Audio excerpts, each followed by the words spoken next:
Good morning, this is Jessica Aguirre, NBC.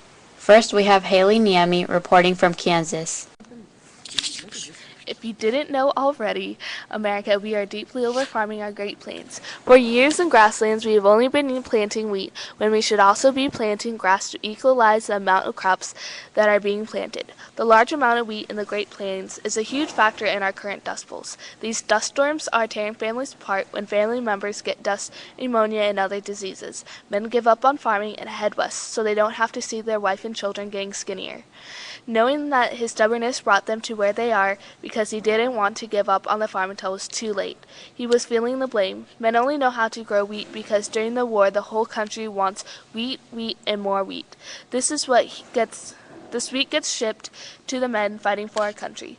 The poor men didn't think that one day the wheat wouldn't be in such high demand, like how it was a year before.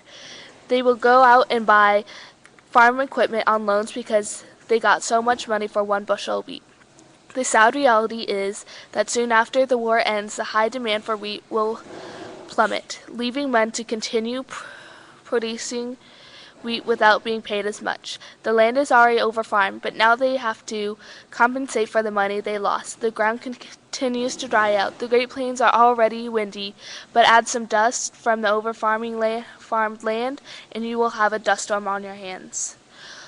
While this is happening, more young men are looking for government jobs and not farming jobs. Men will continue to leave to go west without their families, while some men stay at home and farm to wait it out until the day it ends.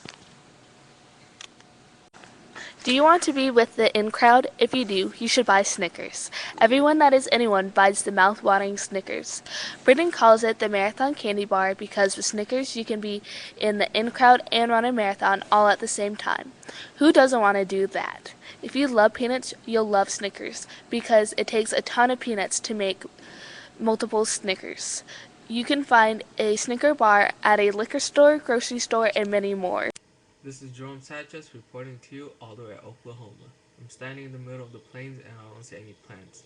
I was talking to a farmer earlier and he said that he hasn't seen rainfall for years. It gets hot and windy in the day and hard to sleep at night. American farmers have been planning and managing their land poorly for years, so when the drought came along recently, the soil dries up and blows dust everywhere. The dust picks up off the ground and turns into big black clouds of dust rolling through the Great Plains. Life has been hard during the drought because farmers are not able to grow any crops to sell. If they don't have any money, they can't feed their families. Also, one of the reasons for the drought is that grasshoppers are eating the farmers' crops, so the crops that they had are no longer safe to eat. Also, more and more people get sick because there is no water for them to drink. They have to treasure every bit of water they can find. This is Joel reporting to you all the way at Oklahoma. Back to you. No need to take more time out of your day to shave. This revolving Schick electric razor for dry skin will give you the cleanest shave you haven't seen in years. Forget about those shark teeth and flint that you used to use.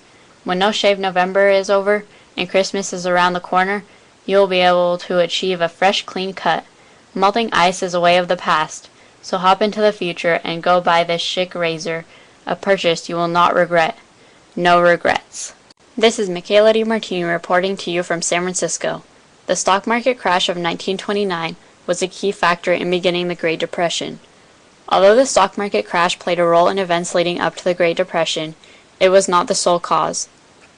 Since I have been here this morning, I have had many chances to interview citizens who have something to say about the stock market crash. Jennifer Rosenberg said, "When the great crash hit in October, these people were taken by surprise. However, there had been warning signs. At this time, there were also a few reputable people warning of an impending major crash.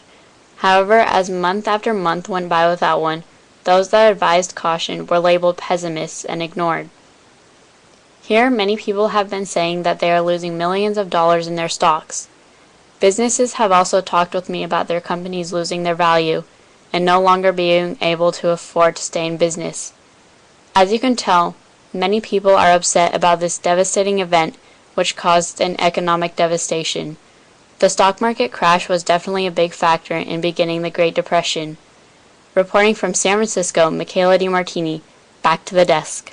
You're never going to be bored ever again. The game's name is after the economic concept of monopoly, the domination of a market by a single entity.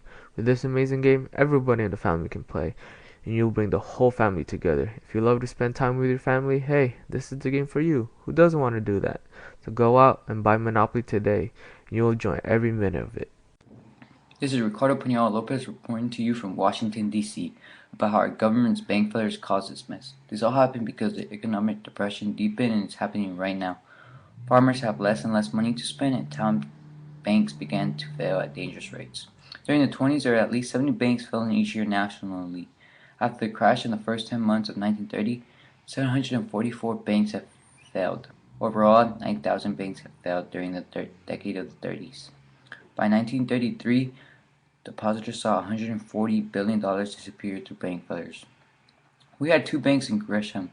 Going into the 30s and 31, they merged. Yes, there were some towns that had complete bank failures, and sometimes there were some big losses. Then a new president, Franklin D. Roosevelt, was integrated in March 1933 of this year, when banks in all 48 states had either closed or had restrictions on how much money depositors could withdraw. FDR's first act as president was that he will declare a national bank holiday, which will close the banks for 3 days. Whether the fear of bank failures caused the depression or the depression has caused the banks to fail, it is the same result for the people who had their life savings in the banks because they still lost all their money. Reporting from Washington, D.C., Ricardo Puñal Lopez, back to the desk. This concludes our podcast for the morning. We hope you have a good day and good luck in the time of the Great Depression. Jessica Aguirre from NBC.